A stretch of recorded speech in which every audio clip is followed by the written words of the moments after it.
I'm sorry. I know you was the one going through it, but...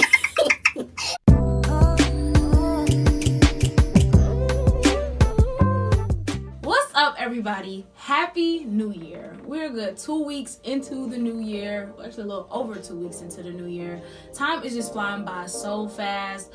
So we just wanted to wish you guys a happy new year. And we thought it would be good to come to y'all with a good story time to start things off right for the new year. So whatever you're doing, we suggest you turn off Netflix, turn off whatever YouTuber you're watching in the background on your other device. Grab a snack. Grab you a snack, get comfortable, because it's a good story right here. It's a good story.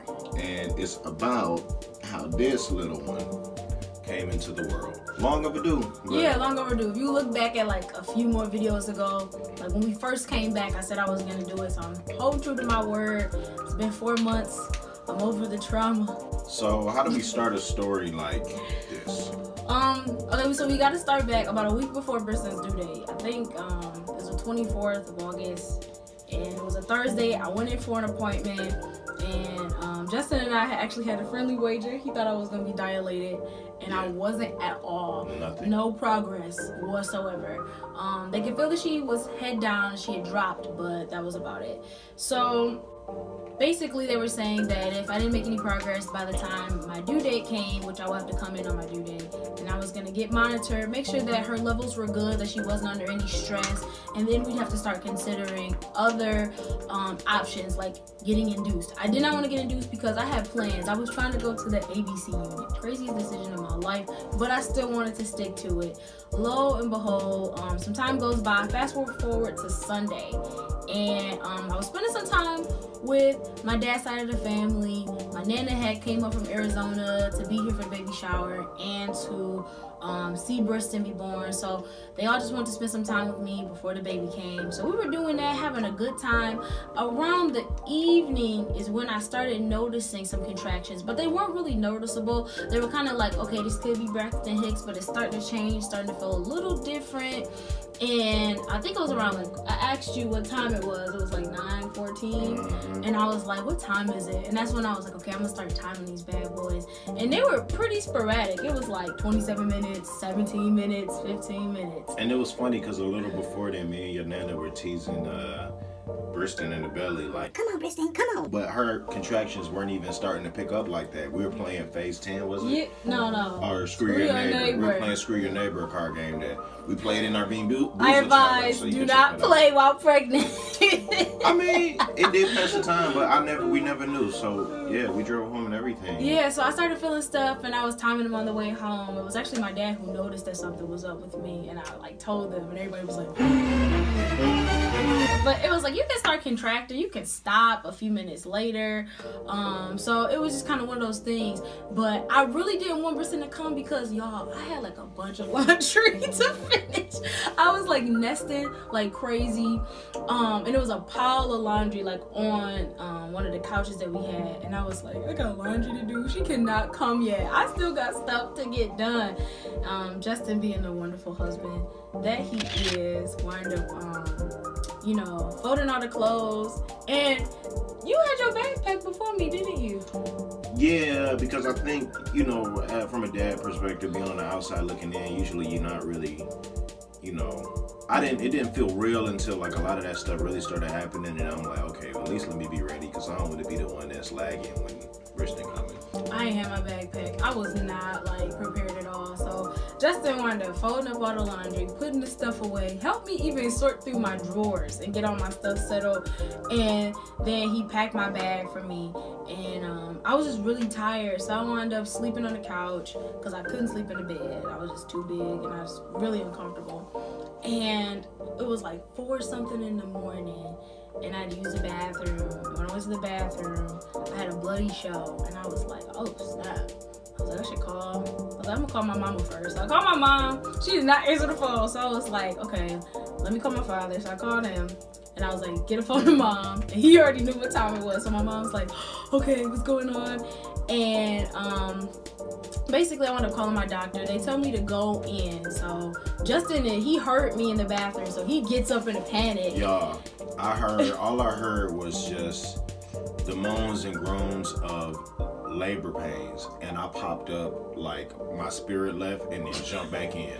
I was cold and everything. I was like, and I went in the bathroom and just saw her. Bust open the door like we getting robbed or something. I'm like, yo, I had to be prepared. I didn't know what was going down. I'm like, is she pushing? Like, I had a look. I'm just gonna be honest. We did take a birthing class and everything, but I had a very Hollywood mindset of what labor was gonna be like. Like, it was gonna be intense. You driving and speeding and you gotta hurry up and get to the hospital before the baby like fly out.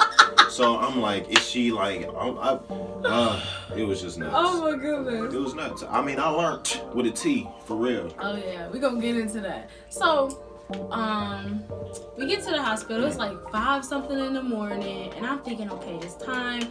I had called my mom. I told her I would let her know if I went into labor. I called my Nana too because I wanted her to be on, just to be prepared. And I let her know if she was gonna, like, if we were gonna go into labor, if everything was gonna push forward.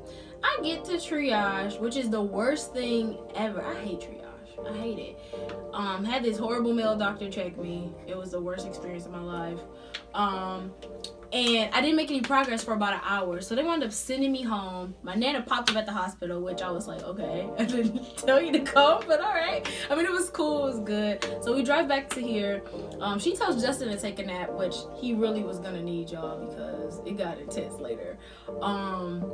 And I decided to take a nap on the couch. And while I am sleeping on the couch, I'm actually contracting in my sleep, and I was moaning, and so my Nana begins to time my contractions, and they're getting pretty close. But I was kind of at the point where I didn't want to go back to the hospital because I'm like, if they send me back home, the pain that I was enduring at that time, and it wasn't even intense yet, but it was just like really unbearable. I was like, if they send me back home, I'm not going to the ABC unit. I'm going where I can give me some drugs.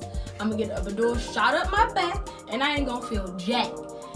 So they were like trying to urge me, like, okay, Bri, I think it's time for you to go. I'm like, no. My mom hits me up again, and she can hear that I'm really like the labor pain starting to pick up. So she's like, okay, I'm on my way. So while I'm waiting, they're trying to walk me around. I'm like stopping and like, going through all this stuff. Justin was trying to help me. By the time my mom gets here, I'm like bent over into a yoga child pose on the floor. And so she's like rubbing me, and she's like, okay, Bri, I really think it's time to go. So the craziest thing happened. We're leaving out, and Justin decides that he wants to see if there's a back exit. No, wait. Okay. Listen. All right. So there was some construction going on our property's pavement, and it has some divots in the road, and she was responding really like heavily to any bumps and stuff like that. It was making her contract. So me trying to avoid that at all costs, I said, well, let me go straight and try to take the back exit.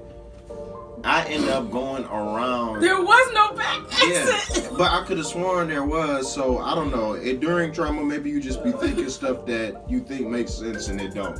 But I tried to go around to some back exit. End up coming right back to where I was. Her Nana followed me in the car like, what in the world is she doing? It was crazy. So I still end up having to go that way with the divoted roads. I just had to slow down and let it hit. She still, I'm like, fuck, man. I should have like found another way to go. But there was no way to go. It wasn't. But I didn't want to take too much time doing that because, like, again, I had this Hollywood mindset. Hey, the baby could be coming any minute. You know what I'm saying? So, I don't know what's going on in his mind. I don't know how far she got dilated. All I know is the intensity of those groans and moans that she was giving was putting me in this helpless state of, let me just take you to where you can really be helped. Because all I could do is look at you with wide eyes, rub your back, and get on your nerves if I do the wrong thing. You know what I'm saying? So, yeah, so we get there, and because I had already been in triage, and I was only at 1 centimeter when I was in triage, they already knew that I was coming. Justin, he was really good. He had called the ABC unit ahead of time and was letting them know, okay, Brianna's going into labor. So they were preparing for me. So I get there, and they already had the bed and stuff ready, and they were saying that they were going to get the tub ready for me, which is a reason why I chose the ABC unit. Although there are no drugs there, and people will think that it's like, you're crazy, you don't want no drugs, what is wrong with you? There are other methods there to help you kind of get through the pain of everything, because like if you go to a hospital, you can still or go to the other side of the hospital, labor and delivery, you can still not use any drugs, but you don't get a chance to like walk around, you can't like do other alternative things to kind of like help relieve that pain. You're more so like, once they give you the epidural, they want you in the bed, they want to monitor you, you're hooked up to all these machines, and I just didn't want all of that stuff like hampering me down, which eventually I began to question, like, what was I thinking? You know, I should take the drugs. So we get there, I get checked again, and I didn't make no progress. I was so mad, y'all. Yeah, I think you were 1.5. Yeah, something like that. Centimeters dilated. And Justin was like, it's okay. My mom's helping me, my nana's there. I labored in the shower, y'all. I labored in the tub, and I even labored on the bed, and I was like back and forth to those 3 spots. It got intense. I had to like find a focal point. Hours go by. Hours. We wouldn't tell her what time it was though, because it was. And I was asking, I was like, okay, what time is it? And they just be like, don't worry about it, just focus on doing everything. Justin was really good. I had like these really good hand massagers, because I just had this crazy feeling I was gonna have some really intense back labor. It was crazy because I kept saying it, and Justin was like, you really think so? And I'm like, I don't really think so. And so he was like rubbing my back. He was in the tub with me. He was in the bed with me. And I think, like, was it in the afternoon? That's when everything started to get, like, okay. Because I had to break my water. I was at, like, 5 when they checked me. And then I think when I got to, like, 7, I was like, okay, I want you guys to break my water now. Because they had asked earlier, because breaking your water will help speed everything up. And so I'm thinking, great, like, I'm at 7, only got 3 more centimeters to go. They break my water. I should be straight. So I get my water broken, y'all. And, That was like a bad decision. Really was. Because, the pain got real intense. And it's supposed to be where it gets intense because it's the end. And I got stuck right in that intense pain. For like 4 more hours. Yes, it was horrible. It got so bad, y'all. Like, so my water's broke, you know, and I'm like, you know, trying out these different methods. I'm leaning on the bed, I'm doing all this stuff, I'm getting these contractions. I'm going in and out of sleep too, because this is like the time where your body's trying to rejuvenate after you've been in labor for a minute, and it's like, okay, you need to power up because it's about to be time to get this baby out of you. And so I'm like falling asleep, waking up. Justin had my birth playlist on. I think I was singing like Solange or something. So let me just tell you what it looked like from my perspective. Because, like Brianna said earlier, we're going from the shower with the warm water and the jets rubbing on her back. Me and her mom working on making her comfortable. She's sitting down on warm towels and everything. Then we go to be in the tub. I was in the tub. It's like a jacuzzi. I was in there with her with my trunks on, hand massaging, pouring water over her back. Her nana has the other hand massager. And then we go to the bed, and we're helping her there. She went from squatting there. We're helping her and whatnot. But she has these surges where she just has these moans and groans of like intense pain and waves, and then she's relaxing, and it's like she's not here. There wasn't no conversations. It's like she goes back into the sunken place, like, get out. Yeah. And she was just there, and I'm like, well, she's gone. but really it was just like, you know, like she's just focusing. It was so much pain, and it was just like an experience. I'm like, do she see God right now? Like, is he like, so here's what I want you to do. Here's your daughter. And she's just like, but it was intense, y'all. And just watching that, just like, I need some water.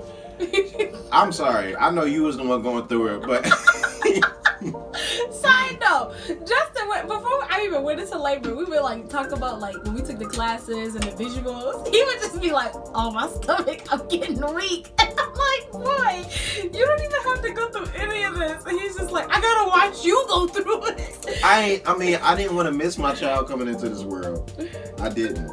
But I knew watching, I'm like not one for like, I can see blood, I can see gore, but I can't see like surgical stuff. I can't see like, it makes me weak to see babies coming to this world when I look at and know the pain that's associated with it, and like the bones that move and the flesh and the fluids. That is the part stuff that makes me weak. But we'll get to that part. We almost there. So, I'm going in and out of sleep, and I'm listening to music, and they're rubbing my back with coconut oil and the massagers, and my mom is helping me to focus. Like, she was like the ultimate birth coach. She got me to just get through the pain and to like find a focal point, relax, you know, because if you don't relax, your body can't continue to progress. And that's what was going on, because I had got my water broken. The labor pains were so intense, but I couldn't relax to allow my body to continue to help Brystin come out. And so I just got stuck, and I got to the point where I snapped. I kicked Justin. So she did kick me, because okay, so y'all like, how was this possible? It was points where I had to go and just position myself to best help her to continue to rub her hand. I got the biggest arm, shoulder, chest workouts that whole day, leg workout, everything. I mean, ain't nothing on what she went through, I can guarantee you that. But just making sure she had everything she needed. But yeah, I ended up holding her hand, she was squeezing it, and then she ended up like pedal kicking me. Like, I'm telling you, I got socks on, but it's all good. She started doing that, but it was coming outward to me, and I'm like, right, just getting machine gun Kelly over here. And then at one point, you know, she was like, and then she just grabbed my hand and was just like, and just bit it, and I'm like, take the L, take the L. Like, I'm like, did she draw blood, Jesus? Did she draw blood? Oh, man. And she immediately looked at me, and it was like one of the first times throughout her whole pregnancy, or not pregnancy, God, her labor, that she actually like looked at me and said something to me like that. She was like, sorry, like she said sorry, like she had a break moment, like, oh my gosh, I just bit my husband's hand. But yeah, I was willing to take it. I'm like, look, if my finger gone, it's just gone. It's just gone. It ain't nothing compared to the pain she going through. I didn't even go for the fingers. Hey, I was questioning everything, because you know what, like, it's one thing if somebody bites you see the mark. It's another thing if they bite you and you like feel the crunch in your skin, like the cartilage. Like, I'm like, it's OV. I'm like, it's OVO. It's done. Oh man. So we do that, and then Justin is best to tell this part. There was a point where I thought I was ready to push because I could feel all of this pressure. And so it turns out that she was continuously dropping, but my cervix just wasn't opening up to the full 10 centimeters. It was still 8, but I could just feel all this pressure. So I squatted, and I'm like, oh my goodness, I think I need to push. And so Justin, he runs to go get the doctor. So then he comes back in the room, and I'm flipping out because like I'm at this point where I'm just like, I don't know what to do. My body is just like, and that scared me, hurting. And so what did I do, Justin? So her mama gone. Is it just me and you in there? I think it was just me, you, and my nana. Yeah, your nana was in there too. Because Bree just started saying, she said, I don't know what to do. I don't know what to do. So we on the queen size big soft bed, y'all. Like, this is an alternative birthing unit. So this ain't one of them thin triage, you know, like lay down on your back the whole time, have a baby bed. This is a very therapeutic environment. But she's standing up on the bed. I don't know what to do. I don't know what to do. And then she start going like this. But the bed, you know, with a bed, you start running. You can't run on the bed for long without losing your balance. So I'm like, she got my baby in her belly. This is my wife on the bed. She clearly in a psychotic state. No, I'm playing. But I'm messing. But she clearly in a state of like, you know, meeting her wit's end with all this pain that she's facing. And so I'm like standing up on the bed with her, trying to make sure she don't fall. I'm like, hey. She's like, I don't know what to do. I don't know what to do. I'm like, baby. You know, and then she finally get back down on the bed. And when her mom come back in the room, I'm looking tired. She like, what's up? And I'm like, you don't even know what I just been through. I don't think that I could have did that by myself, or even just me and him. Yeah. Because there were times when Justin would need a break, so my nana was there, and then my nana needed a break, my mom was there, so everybody was kind of just like rotating. It was like they was on shifts, like on duty, like, okay, you do this, I do this. All I kept thinking about was, wow, soon I'm gonna see this little girl, I'm gonna see my daughter. like later on today at any point. I don't know when, but if just keep going, keep helping, and it'll help her get here so I can meet her and see her finally, because I was just too hyped. So after that, I got to the point where I was like, okay, look, forget everything. I need some drugs. Now, I have been asking for drugs throughout the labor, like periodically. I'd be like, okay, can I get some? I just want something, because I just can't do this no more. And they would distract me. They would talk about other stuff, and I'd move on. Because they say at the alternative birthing center, when you're not using, there's no more medication unless it's necessary. They don't keep it there. Yeah, they don't and they keep try not heavy to amounts. It's not like an epidural where you're getting something in your spine and you're numbed from your waist down. It's like they don't have that stuff there. They got stuff for the taking a little bit of edge off, but they say whenever the women start complaining about needing medication, usually that's means when it's time, like your time. body, your baby's about to come, so they'd be like, okay, she's gonna be here, and I'm just like, and I'm trying to get through everything, and I'm trying to do the deep breathing, and I'm trying to find my focal point, and then I just snapped. But you know what, Bree calmly snapped, because I'm telling you, she had that focal point down point. She had her face being calm and relaxing to make sure her body's doing what it needs to do on point. So her eyes was closed, she was bushing, but when she yelled at the doctors and nurses with intensity. She was just like, look, I'm gonna do her face and everything. I'm probably gonna zoom in. She was like, I need some drugs. Like when you hear something like that, you think somebody's face gonna be like this, but it was just like straight up yoga Zen style monk meditative, like I see God. And she was yelling with the intensity of a million burning suns. And so yeah. With a relaxed face. I don't know how. I don't know how you push the baby out. But anyway, they ended up getting her a little something. Took a while because they was trying to find the vein forever. Oh my goodness. So they give me, she gave me this smallest thing. She said, so my doctor's there and she's telling me, she's like, it's not gonna do anything, so I don't know if you're gonna want the drugs because it's not gonna give you any relief. All it's gonna do is make you feel high. And she said, I don't want to lie to you. Where I'm like, anything is better than this. I don't care if I feel high. I don't care if I feel low. I just don't want to feel this pain no more. So they give me the smallest injection of medicine. After it took them forever to find the vein, they finally find. After I got to the point where I was like, after they ignored me for drugs, I was like, somebody help me. I think I went through that phase. It was just bad. It was so bad. So I get the drugs, and she didn't lie. It didn't do anything. It did not. It made me feel high, but I felt every ounce of pain was still there. But you know what? And all I did was it helped me go to sleep for 15 minutes. And that was good, and that was necessary because you needed that consistent. Okay, she still had some contractions in her sleep, but it was the longest time of no heavy contractions that I know noticeable. Well, they were there, but it was just the fact that because I was able to relax, it was able to do what it needed to do instead of me being stuck. Yeah, so that helped. So fast forward to after she did that, we're really at the bitter end here. We're at the bitter end. So I get up because I have to use the bathroom. I lay back down, and my mom's in there, and she's hovering over my hands, and I just start going off. I was like, I'm like, what the heck was I thinking? This is the dumbest decision of my life. I can't believe I did this. The drugs aren't doing anything. You can replace all of those words with bloop, bloop, bloop, because that's what they were. I was just snapping, and mom's like, it's okay. She's just looking at me like, I know. And I get up to use the bathroom again because she was pressing down so much, it felt like I had to use the bathroom. When I actually I would get there and it'd be like a trickle, bloop, bloop, and then that's it. So I come back to the bed, and then I'm like, okay, I think it's time to push. I'm feeling all this pressure, and I'm feeling this urge to push. So they go get the doctor. She's actually available this time. And so they start setting up.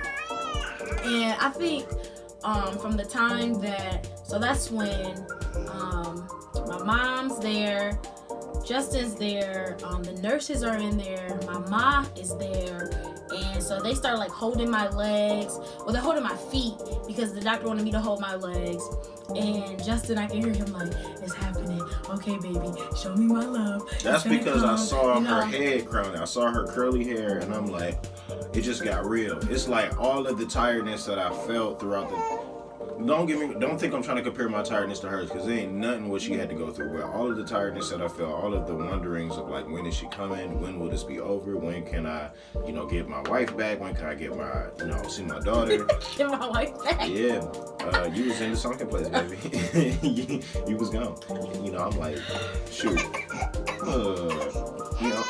This the best part though. This the part where you. This is your debut. This is when you came and stole the show. So I see Brystin's curly hair coming out, and I'm watching, and for some reason it was like one of those things where, like I told you, all that stuff made me squeamish and queasy, but it was one of those things. It was just like you couldn't look away. So I'm just looking. I'm like, I see her head coming out, and I'm like, oh my gosh. So I told the doctor how I wanted to catch her and everything. So my hands were sterilized and everything. She told me what to do. She gave me the rundown, and then Bree starts pushing. And you gave what? It was 3 pushes, right? Or 4 pushes. I don't know. I'll have to watch the video. I remember. Again. You remember? Yeah, it was 4 pushes because Wow. I thought it was gonna just be 3, but then you had to give 1 more push. Oh yeah, because I was like, I can't do it. She was like, yes you can, because they wanted me to keep going because I guess, watching the video that my mom took, which I'm so happy she did, you can see Brystin crowning. Y'all can't see it. And you can see Brystin crowning, and I'm like, I can't tell what's going on. All I know is I feel all this pressure, and so I'm like, I take a breath, and they're like, no, keep going, because they wanted me to just like push her out, and I'm like, I can, and they're like, yes you can. So I give another push, and next thing you know, Brystin is just like coming out, and she had her first poop on the way out. Yep. That was her debut. I was like, okay, for real. But I mean, it was just a relief to finally have her. They laid her on my chest. I caught her, y'all. Yeah, he did catch her. He Yeah. helped her come out, and it was just beautiful. It was emotional. I didn't expect, sometimes when people say, you gonna cry, you'd be like, maybe I will, maybe I won't. Yeah, so I did. It wasn't, I ain't, you know what I'm saying? But I did share some tears. They was streaming down. It was streams. It was like, what the heck? This is like my child. This creature is an extension of myself and my wife. my baby's not. No, like I'm just talking about the Being. This being. I'm a created being. A creature literally means to be. Being. Just say being. This being is an extension of myself, a continuation of our legacy, fashioned with both of us, and that's exactly what I saw, and it was just like, wow, so beautiful to meet you. I feel like I know everything and nothing about you at the same time, and yeah, so from that moment, it was just, it was crazy. So after 22 hours of labor, starting from the night I started timing them contractions, all the way until 7:43 p.m. when Brystin was born, all of that pain, she finally arrived. And it was worth it. It was worth it. She was worth every minute of that pain because, after you have your baby, it's like all of that kind of fades to the background because you just have this wonderful prize that's like, wow, I endured, she's here, it was worth it. Thank y'all for tuning in on this birth story. Hope that you enjoyed it. Although you got a lot of laughs out of this, trust me, it was not funny. Not one time did I laugh during it. It got real. But, I mean, it was all worth it. So, 2018, we so glad to just make it into a new year. We're glad that you guys are joining us. We're happy for everybody that has just subscribed to our channel. So if you haven't yet, make sure you hit that subscribe button, hit that notification button, that bell right next to it so that you can be notified when we drop these videos. We're looking forward to bringing y'all along to 2018. There's so much that's about to go down. Alright, so we love y'all. We'll see y'all next time. Justin, it's Brianna. Out.